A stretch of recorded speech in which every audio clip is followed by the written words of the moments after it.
Hey guys, I'm Jackie Brubaker. I'm an author, a motivational and career coach, and host of That Girl the Podcast. Each week, I bring on a leader in their field to talk about how to stop making excuses and how you can start living your lifelong dream. That Girl the Podcast is based on That Girl the Novel, which is on Amazon to download or buy the paperback of. To find books, courses, and products from our episodes, check out the shop page at thatgirlcoaching.com. You can also follow us on Instagram at Jackie Brubaker and at That Girl the Podcast and our Patreon page. Welcome, Taylor Shanklin, again, back to That Girl the Podcast. We are going to talk about you and all kinds of things to do with health and autoimmune and really navigating this sometimes, well, all times really confusing world, and how you are doing that and what you can help teach others and just what you're learning all the time. I'm really excited to talk about this with you. You were once on before to talk about possibly being asexual. That episode is up. You guys go check it out. It's very interesting, very interesting. And today we're going to talk about this. So explain who you are in brief so people know who you are. Awesome. Well, it's funny. I'm talking to you about all of the things that start with A. So only A topics for us, please. Only A topics. I only hit the first letter of the alphabet, Jackie. So it's good to be back. I actually haven't listened to my episode yet, so go check it out. Yes, I will go check it out. I hope it turned out okay. So I am Taylor Shanklin. I am an adventure seeker. I'm a mom. I run my own branding business, and I live in the mountains in North Carolina, and it's good to be back here. I guess I would say I'm someone who overcomes challenge. You know, we all have challenges, and I think one of the things I like helping people through is how to overcome challenge. I look for the beauty and the learning in challenge. And so on the last episode, we talked about a struggle that I had with my own sexuality when I was younger. And today we're going to be talking about the other A, autoimmune, and a challenge that I've had with that. These are two major challenges that I've had to deal with and had to learn how to cope with and overcome. And so I just want to share my stories to help other people, whatever your challenge is, to think through how to cope and overcome and how to learn and find the beauty in challenge to get better. I love that. That's exactly what I think we're here to do, right? You know, we get all these great lessons and just take the real meat of it and just learn from it, you know? So, So in our last episode, you did come to a conclusion that you love your husband and you're not asexual, and we're just going to make this work, and everything really, really worked out, which was beautiful. Yeah. And then the autoimmune sort of started about 3 years later. It wasn't even like, boom, boom. It was like, everything is great. And now suddenly, So let's start what were your first symptoms and what started happening for you? Yeah. So it did. Yeah. There was a period of time when life was just good. Right. And we're good. We're in a good place. We're traveling. We were thinking about where are we going to move and all of that good stuff. And how do we just get the most out of this life? And my symptoms started actually after I got a really bad virus. I get weird viruses. I'll tell you more about that. But I got one that normally babies get. Like a respiratory virus that usually doesn't affect adults. And the second virus we'll get into was from a dog. So we'll talk about that. So I had the baby virus first, and that actually kicked my autoimmune disorder. It sort of awoken the beast, so to speak. It was Christmas 2018 going into 2019.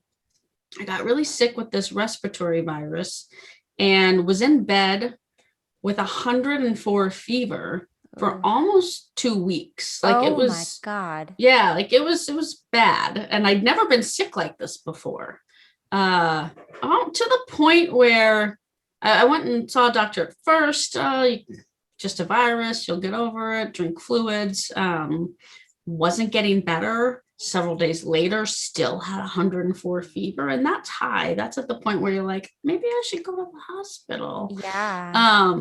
Went to see another doctor, luckily, finally, after about 10 days of this. It had developed into pneumonia. Mm-hmm. He'd put me on, antibiotics and stuff. And then I started feeling better. But what it did was it awoken the autoimmune beast in me. And this can happen sometimes. Mm-hmm. I have a genetic marker, I found out, that predisposes me to a specific autoimmune condition called ankylosing spondylitis. And what happened, I actually first discovered this, Jackie, because I started experiencing vision loss. So in one of my eyes, in my left eye, after being sick, I just started noticing a lot of crackling, like flashing lights in my eye, a lot of blurred vision in one eye. And so I thought something's wrong with my eye. Mm-hmm. Went to a retina specialist because it seemed almost like symptoms of like a detached retina. Right. I was just thinking that. Yeah. And so talked to my dad, who's a doctor, and he was like, yeah, go see this retina specialist. That does sound like a retina issue. Mm-hmm. So I went to a great doctor in Austin who actually helped me learn that. He was like, your retina's great, but there is something wrong with you. And that's when the fun started, I suppose you can say. The ride began. That's when the old joyride started. A lot of time in doctor's offices, getting all sorts of tests run. This sounds pretty gross, but I'll say it anyways. I had a needle stuck like directly into my eyeball. Because what happened is the doctor started looking and examining my eye, and he was like, you have inflammation in your eye. And that often, when I see this, it's often caused by autoimmune conditions, especially women in your age in their mid-30s, because this was when I was 36, 37. Mm-hmm. He said it could be MS, it could be lupus, it could be a other kind of variety of autoimmune conditions. So he started getting me tested for a lot of things. He stuck a needle in my eye to calm down the inflammation and give me like a steroid shot right into my eyeball. Gosh, which helped. But when you go through things like that, you're like, wow, okay, like this is pretty gross. And that started me down the pathway of diagnosis to where he then did find this genetic marker and said, sometimes people have this and it just never gets awoken in them, it never gets activated. But sometimes you do get a bad virus or just something else environmental happens and it makes it come on, and it makes your body go into inflammation overdrive, where my cells in my eye were healthy, but my immune system thought that I wasn't healthy. So it had to fight back. And that's what creates a lot of the symptoms of a lot of these diseases. And that's what autoimmune really is, right? Your body being confused. Yeah. It's basically your body being confused, thinking it's unhealthy, and then trying to make it healthy. But because it isn't unhealthy in the first place, it's like it's attacking itself almost. Right. How terrifying to be like, no, it's okay. Cool it. We're good. We're good. Just. Yeah. So after that happened, what did they prescribe? How did you start handling that? Yeah. So he recommended that I go see a rheumatologist. So if you've ever seen all these commercials for like all these drugs like Humira and all of these things where they say, talk to your rheumatologist, and you're like, what the heck is a rheumatologist? Right. I can tell you all about what they are now, but I used to be one of those people where I was like, what's a rheumatologist? A rheumatologist is the doctor that finds all of the weird stuff that happens. A lot of these autoimmune conditions, a lot of these internal medicine type of conditions. A rheumatologist is the kind of doctor that treats you for them. So I saw a rheumatologist. She started diagnosing. She did more tests, more diagnoses.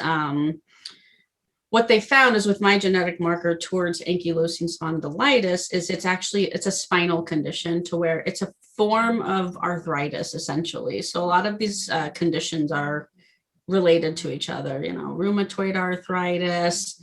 I can't even say half of them because they're all complicated words, psoriatic arthritis, something like that. There's all these different diseases that are sort of like in this arthritic family, as I'll, simply explain it. Mine tends to affect and cause the inflammation in your eyes, oddly enough. So a lot of times when you have what I have specifically, you get the inflammation in your eyes, and that's called uveitis. So that's the eye condition. But then the more underlying core condition is one that affects more of the joints in your shoulders and your spine and your hips. So a lot of times people get a lot of pain in their hips or their shoulders. And it's funny because when I started getting diagnosed, I thought this makes a lot of sense because I have, for a young female, have had a lot of hip pain and I've had a lot of shoulder issues. And I've seen an orthopedic specialist before, specifically about my shoulder issues, and they could never find a problem because there was never anything that looked wrong or in their field of medicine, right? Everything looked good. And I tried steroid injections and like the pain just never really went away. And really what I've learned now is it's because I had this kind of happening. Mm-hmm. And then the virus really awakened it in my eyes. And so the symptoms weren't so bad for a while, but then it started to, I started to put all the pieces together, if that makes sense. So the kind of pain in your shoulders and your hips, what kind of pain? Was it achy? Was it sharp? What kind of feeling were you getting? More achy. And that's why it was just sort of like this nagging pain for a long time that was kind of there, but you didn't think that much of, and it didn't stop you. That was pre-awakening of the beast. I'm just going to keep calling it the beast. I love that. I think that's makes perfect. It easier to explain it. Post-awakening of the beast is when I've had episodes of flare-ups, and that's where I'm now more challenged on a regular basis, but they happen somewhat infrequently. But when they come on, this is when I can be pretty put down for a while, to be honest. So the other virus I had the baby virus, right? And then it was about a year ago that I had my first really bad flare up. And I'll get into the kind of like drugs and medications and things that I've done to cope with this. But about a year ago, I had a dog that I had adopted from a shelter. He was really sweet, and then he wasn't. And he was a really aggressive dog, actually. And he bit me more than once. And didn't think of anything of it really at the time, right? Then had this major flare up, and I started getting really sick with my autoimmune condition, to where suddenly it started in my hands one night. I was actually at a conference. I felt great. There was nothing wrong with me. And we're having drinks like after the conference that day with a bunch of people. And all of a sudden my hand just became so red and so inflamed and so painful, I could barely move it. And then it started in my knee too. And so sometimes what can happen is you can get these like bouts of reactive arthritis when you have a flare up. And it'll basically, again, it's just the inflammation in your body basically starts attacking itself and causing all of this, so much inflammation that sometimes like my fingers will just be swollen up and red, and they're so stiff, like you just can't move them. And so, and it'll move around to different parts of my body. I went 2.5, almost 3 months feeling this way on a regular daily basis, where it was like the stuff moves around. So one day I would like barely be able to get myself dressed because I couldn't pull my shirt over my shoulders because my shoulders were so bad. And then the next day my shoulders would feel better, but I wouldn't be able to walk very well because my knees would be so inflamed. And then I would move into my ankles and my toes and just move all around. Finally went to go see a different rheumatologist who ran more tests to see what was going on. And it turns out I had parvo, which is a thing that dogs get. Yeah. So God. she was like, your antibodies for parvo are like off the charts. What? And, because again, a lot of times you get a virus and it causes a flare up, just like the baby respiratory virus that I had caused the flare up, and it caused the flare up to happen really in my eyes in particular that time. This time, the dog virus That damn dog caused the flare up, and it was rough. It was good to get answers. That's what I'll say. Like whenever I have one of these things, it's always nice to just have answers, because when you have answers, then you can start down a better path towards recovery. But during that one, I was on all sorts of steroids and they weren't working. And, my first doctor thought, well, maybe I take a biologic drug. So I give myself a shot every week of Humira, which is one of those commercials that you see that like sounds really scary, because they're like, if you take this, you might get lymphoma or other forms of cancer, it's really, yeah. But then when you look at the statistics, it's actually very, very low. And every doctor I've ever talked to and seen has been like, hey, like your risk of that is way lower than your risk of complications with your disease. So just take the meds. So I don't know, I'm rambling because it's a lot. But no, I think you're answering a lot of questions, because as you're talking, questions come up and then you answer them. I think for people who question maybe if they have an autoimmune disorder, but they're not sure, because like you talk about like achy shoulders, achy knees, achy hips, like, I've always had that. And I just chalked it up to like, oh, I was a dancer until college and I always worked out. And so I'm like, well, that's just called age. But I always had it. Like I always had the achiness. And I just thought, okay, well, that's just who I am. I have thought maybe I had rheumatoid arthritis, but then in a weird kind of way, I stopped eating gluten, and then that was really, really helpful. Does that mean that I don't ever get achy? Like, no, I still do, but not to the level of it. So, do you suggest people, if they're feeling symptoms that could be possibly autoimmune, to start with going to the doctor, or start with maybe eliminating things in their diet? What do you suggest? Yeah, I mean, diet elimination is actually a really good first place to start. And I think that's interesting that you mentioned the gluten, because I was going to get into that too. Is a big part of what I've done to feel better and to stay healthier is change my diet drastically. So also eliminating gluten. I have learned that it is a big trigger for me. When I eat clean, I typically feel good. When I eat dirty, and I'm having the pizza and I'm eating all the junk, I don't feel so good. So good. Yeah. So one of the ways that I actually pulled out of my flare up that I had last year that was so bad after months of steroids not working was I started doing a lot of intermittent fasting. I did an extensive 3-day fast.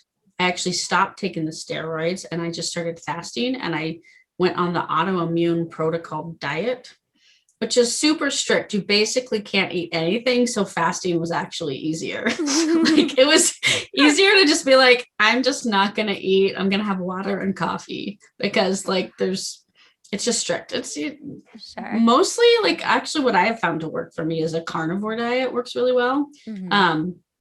I don't eat super strict carnivore. Like some people on carnivore diet are like only red meat and that's it.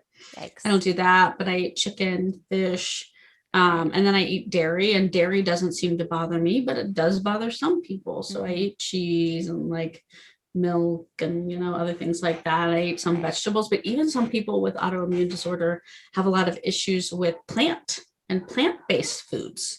And those can be triggers. So even things like that aren't gluten, like potatoes and beans and legumes and some leafy greens can trigger certain people. Wow. And so you have to sort of start doing that elimination and figure out what works for you. For me, it's definitely like carbs, not even just gluten, but even when I'm eating rice and gluten-free things that are carbs, I don't feel as good. And some of those can be triggers. So diet can play a huge role.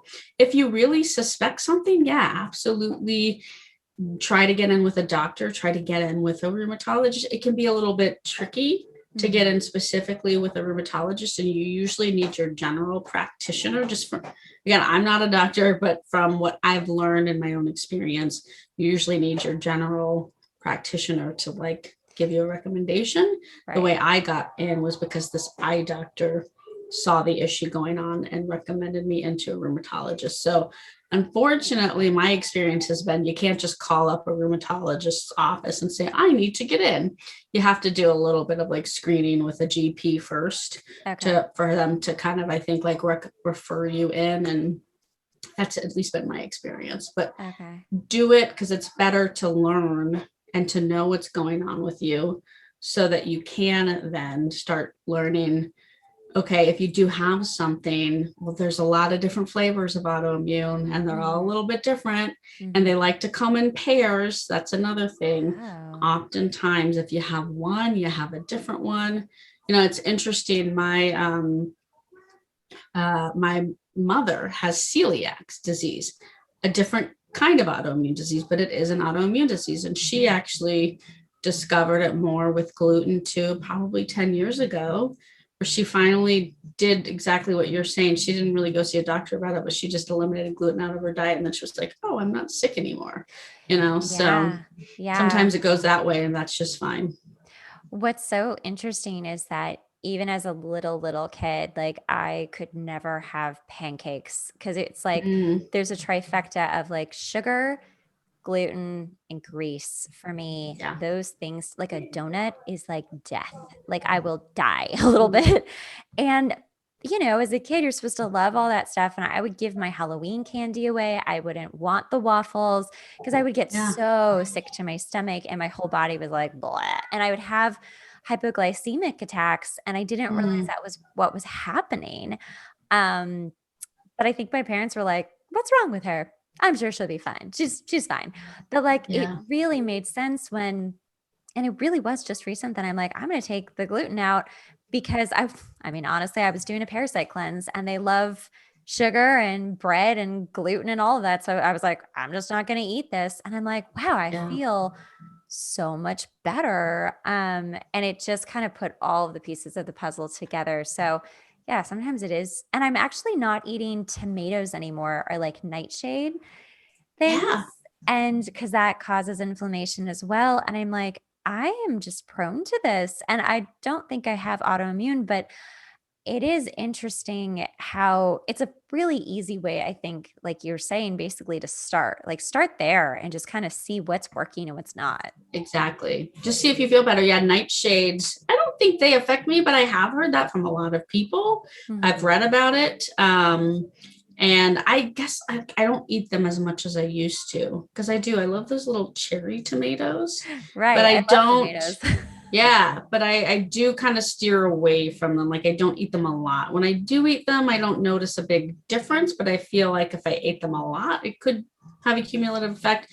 Sugar definitely too is a huge trigger for autoimmune. So refined sugar and gluten, those are the two biggest things that can wreck you. So start with just eliminating those because it can be hard to cut all of the stuff out of your diet. And like, I don't love that when my kids get a pizza, I'm like, I don't really want to eat that pizza. But then you also don't love the pain that you deal with afterwards. Yes. Like you mentioned, the waffles, the donut, not worth it because you feel so bad afterwards that it's just not worth it. It's just not. And that's why people are like, don't you miss it? I'm like, I don't at all. I really don't care because I have the memory of it and that's plenty. Like I don't need any more. Let me stop really fast. I can hear your kids' TV or something like that. I was going to say, okay, I was about to hold on. Okay.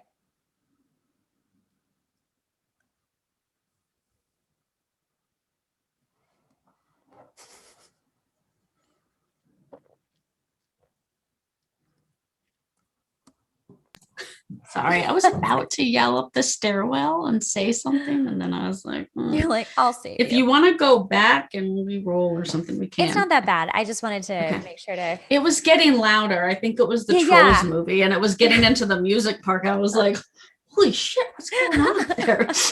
I know. And like, I don't want to like bug them. They're like happy and watching and stuff. So Yeah. anyway, okay. So I love this because I think there's so much knowledge out there and you've really gone through so much of the gamut of all of this.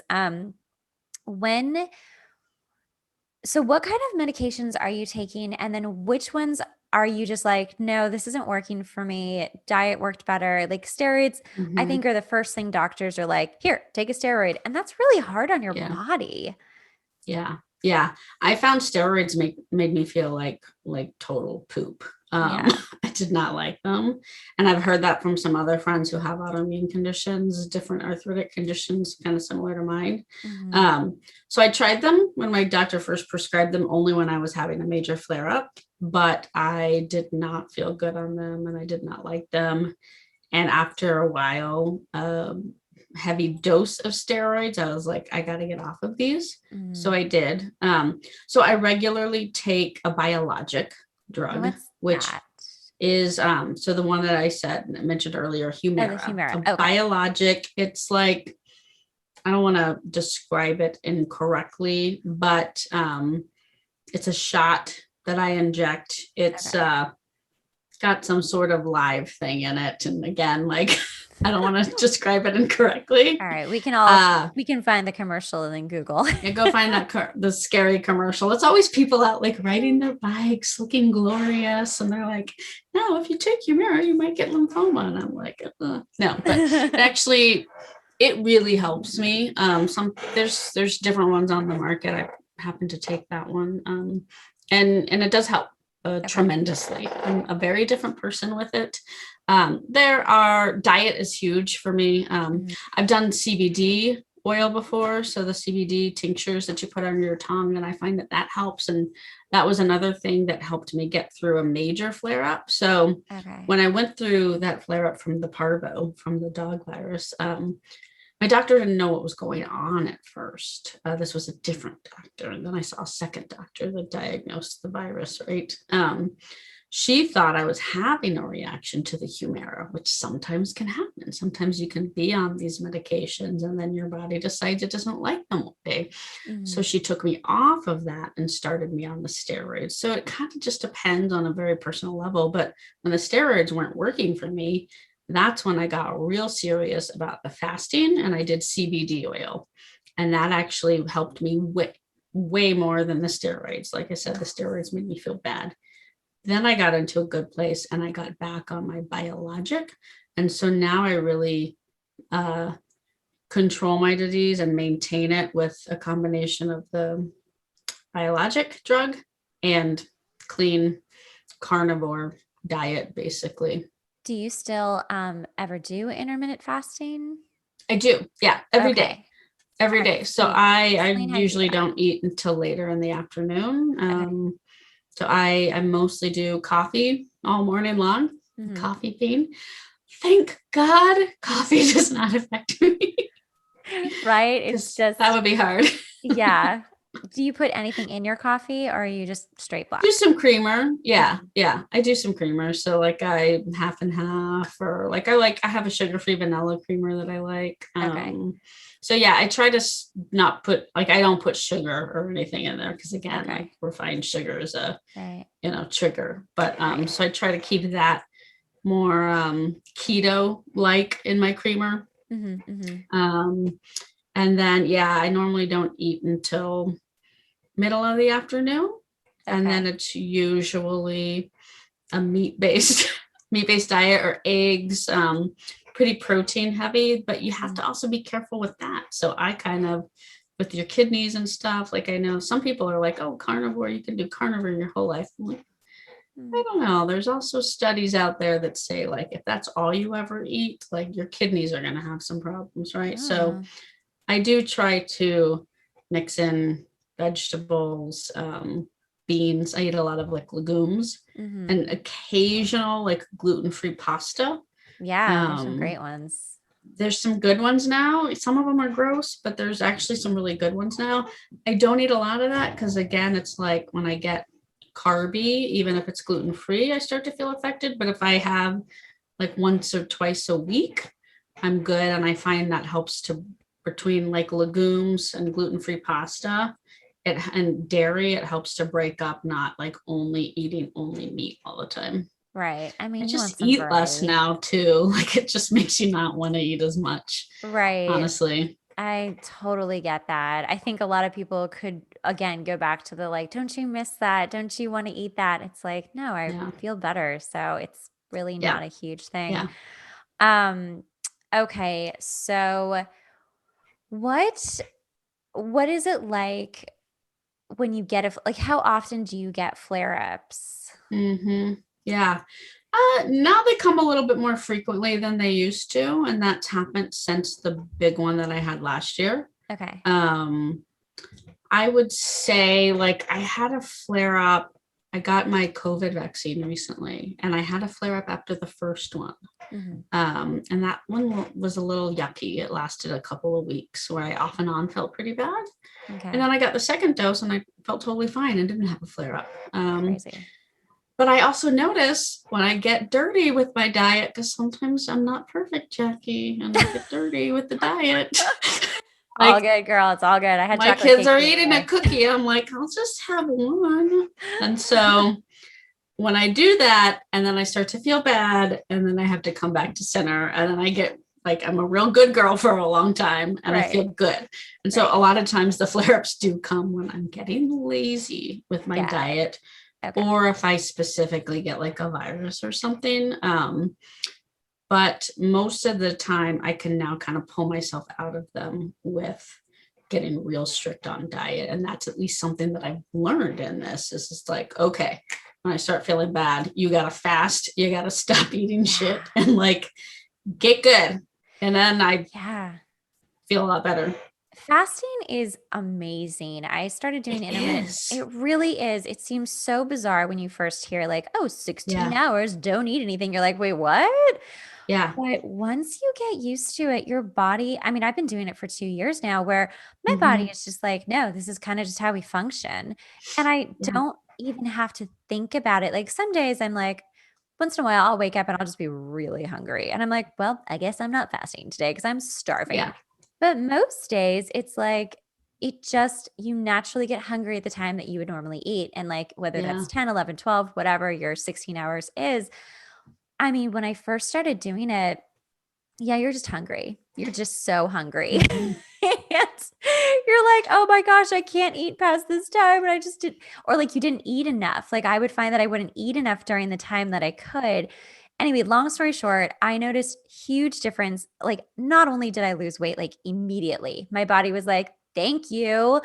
But like everything else started to feel so much better too. And it really it kind of just goes hand in hand with like, well, if you eat a certain way and you feel better, or if you fast and you feel better, it just becomes part of your life and it doesn't feel like any kind of a punishment or something. It's just like, I just feel better. So that's the good thing, you know? And there's so many great, studies they've done on intermittent fasting and how much it helps you in all aspects. You probably know way more than I do about it. So go for it. No, it's huge. I think the science of fasting is really fascinating, and there's a few documentaries I've watched on it, in Oh, what are particular some good around. ones? Uh, there's one I think just called The Science of Fasting. It might be on Amazon. Okay. There was one that I watched that was particularly interesting about how people are using fasting to cure major diseases like cancer and things like that, because Wow. and what these documentaries said and some what I've learned and picked up on about it is when, again, going back to sugar, Mhm. when you feed your body full of sugar, cancer just has lots of fuel. Mhm. And people who start to fast, who have cancer and maybe are on chemo and start to fast or stick to a keto diet, so Mhm. ketosis diet, um, your body doesn't have that fuel for the cancer cells to like keep multiplying and regenerating and stuff. And so Right. there's a lot of ailments, diabetes, heart disease, autoimmune, a lot of major conditions that Mhm. have a lot of science and research behind them now about the benefits of fasting to help Mhm. overcome that. And it's true. Now I feel better when I'm in the cycle of intermittent fasting. There are those days where you wake up and you're like, I am just ravenous today and I'm just going to eat. And that's fine, but most days, like I'm not, and I'm good. What was interesting for me when I'd been intermittent fasting actually for quite a while before this happened. I'd already adopted this practice in my life probably 5 or 6 years ago prior to the autoimmune condition. More just as an overall health thing I was doing, right? Keeping my weight down and staying healthier, and then like really enjoying it. A fitness and health coach I had worked with got me onto intermittent fasting. And so it really kind of became my eating style in general. And then I learned more about how it also helped with this condition.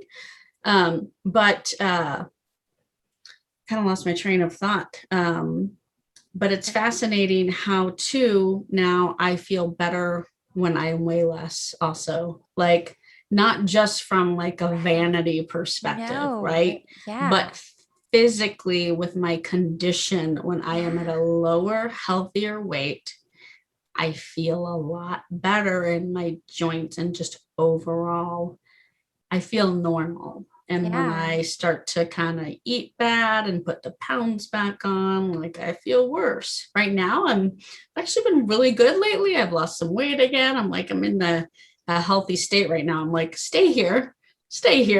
Because it makes a huge difference when I'm lighter.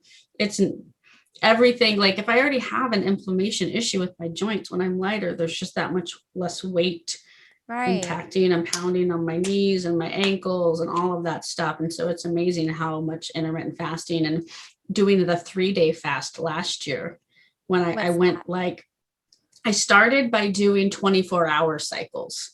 So I would eat once a day. I would eat only dinner, and I would eat between the span of 5 to 7. And like, that's it. And then I would be done, and I would have to wait until the next day. And I did that for a while, kind of like just getting into that. And then that gave me the mental capacity to be able to say, all right, I'm going to do an extended fast. And I did a 72-hour fast. What was interesting about that is it was hard, but it was also like, it was almost like training for a marathon. Like I trained for it because I'd been intermittent fasting for a long time. And then I was doing 24-hour cycles. And then I was like, I'm just ready to do a 3-day, and I did, and I haven't done another one, but I would like to.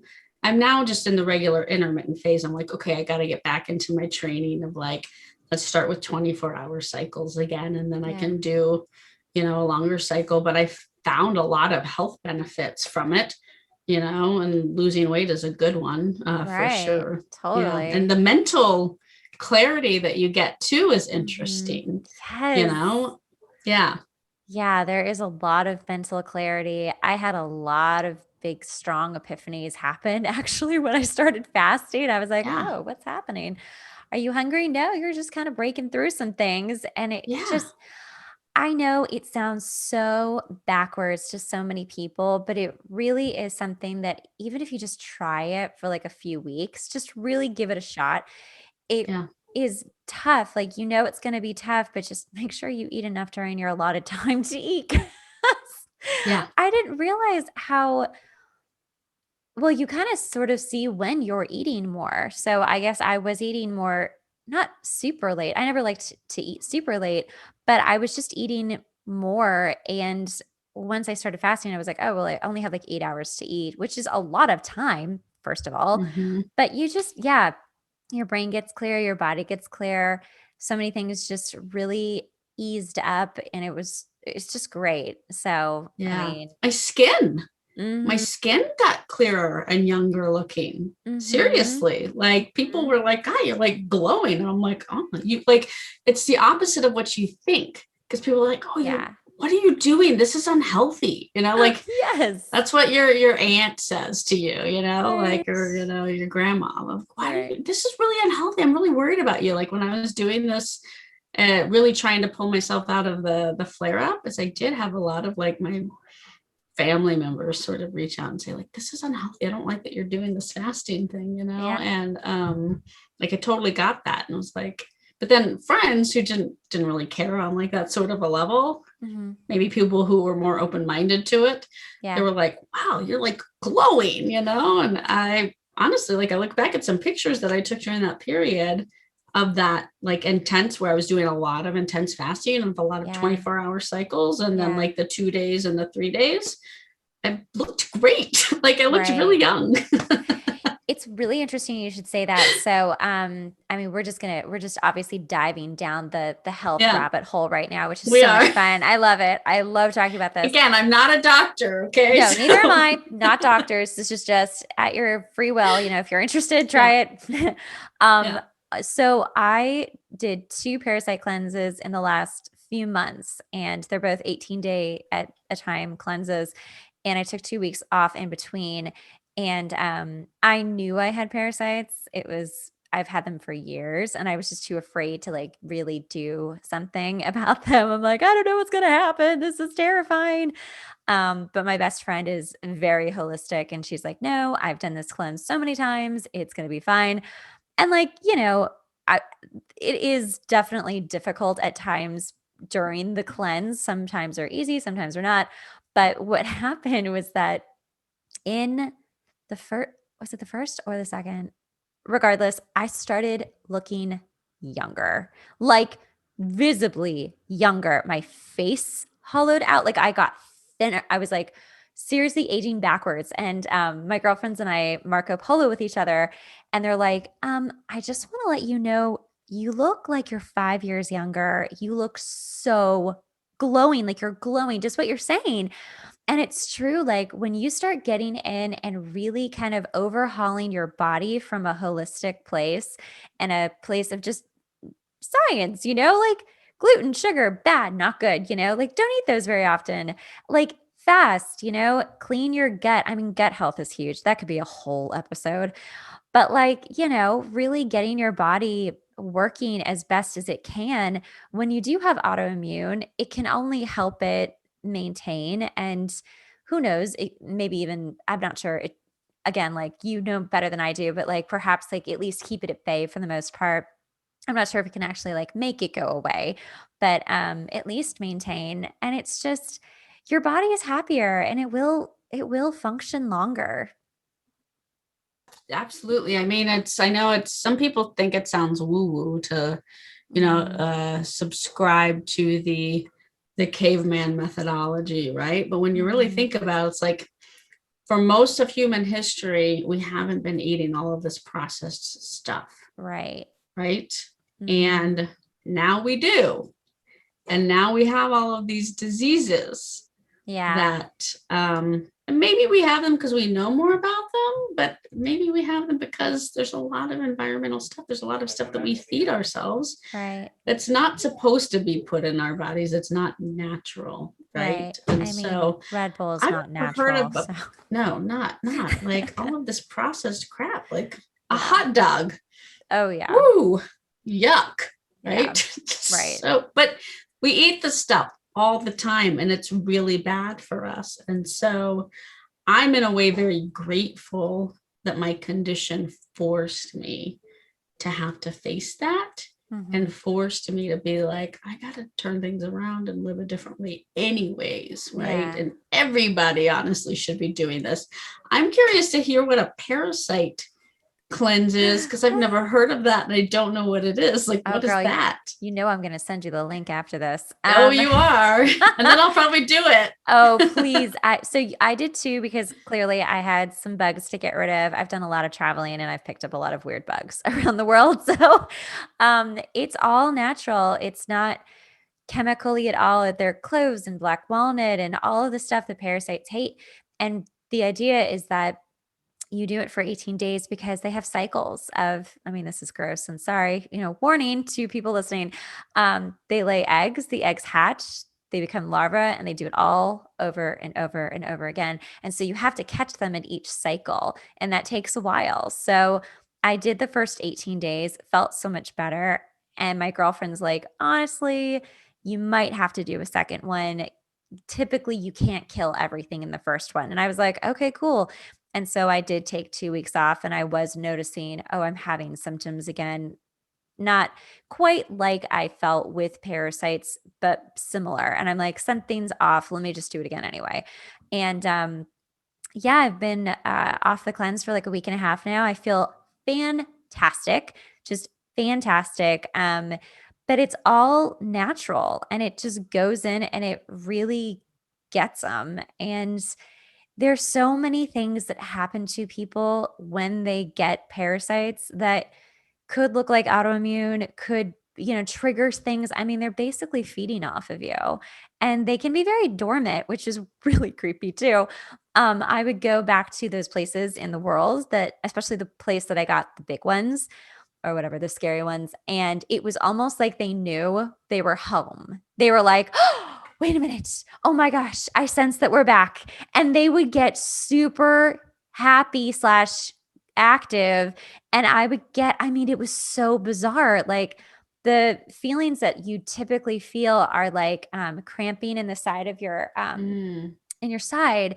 And and there's other symptoms, of course, but it's mainly just this very like cramping discomfort that just comes out of nowhere.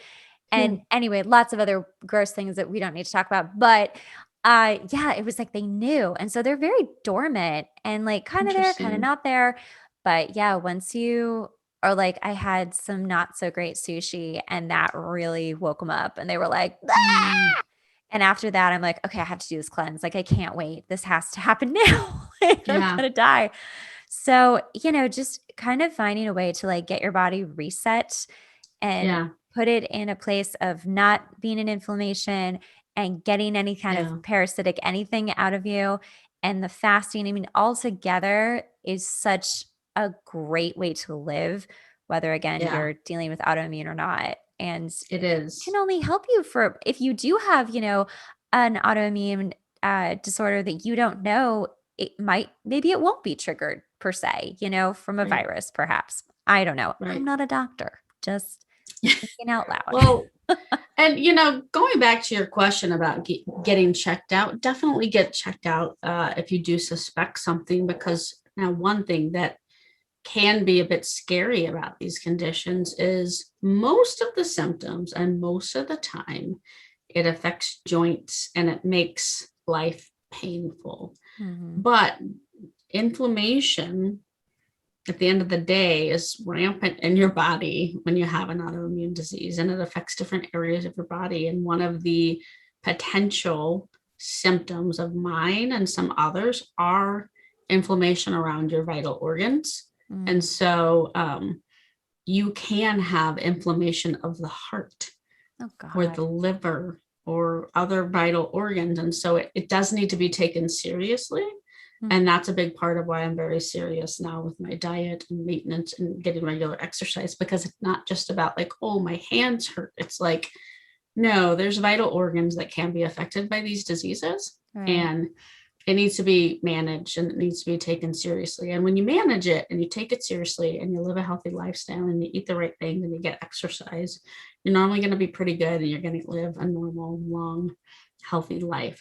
But there can definitely be complications that are much more serious. And that was one of the things that's been hard for me mentally to absorb and to know that can happen. And when, my doctor brings those things up, that's when I'm like, okay, yeah, I like to eat donuts, but not that much.